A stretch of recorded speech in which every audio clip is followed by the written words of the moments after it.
ചന്ദ്രവംശ ചക്രവർത്തിയായി പുരൂരവസ് അധികാരത്തിലേറി.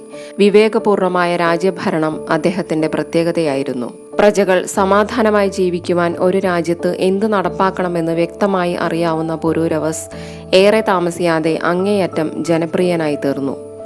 ആകർഷകത്വമുള്ളവനും നല്ല ഒന്നാന്തരം യോദ്ധാവുമായിരുന്നു പുരൂരവസ്. ഇന്ദ്രനു വേണ്ടി പലപ്പോഴും യുദ്ധസഹായകനായി അദ്ദേഹം ദേവലോകത്ത് ചെല്ലാറുണ്ടത്രേ. ഒരിക്കൽ ധർമ്മകാമാർത്ഥങ്ങൾ മൂർത്തികളായി രൂപം പ്രാപിച്ച് പുരൂരവസിന്റെ കൊട്ടാരത്തിലെത്തി. രാജാവ് മൂവരെയും സ്വീകരിച്ചു.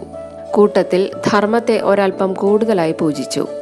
ഒരേ വേദിയിൽ ധർമ്മത്തിന് കൂടുതൽ പ്രാധാന്യം ലഭിക്കുന്നത് കണ്ടപ്പോൾ അർത്ഥകാമങ്ങൾ രാജാവിന് നേരെ അരിശം കൊണ്ടു. പുരൂരവസ് ലോഭം കൊണ്ട് നശിക്കുമെന്ന് അർത്ഥവും കാമിനിയെ വേർപിരിഞ്ഞ് ഉന്മത്തനായി തീരുമെന്ന് കാമവും നിർദാക്ഷിണ്യം ശപിച്ചു. ഇവിടെയാണ് ദേവലോകസുന്ദരി ഉർവശിയുമായുള്ള പുരൂരവസിന്റെ കൂടിക്കാഴ്ച ആരംഭിക്കുന്നത്.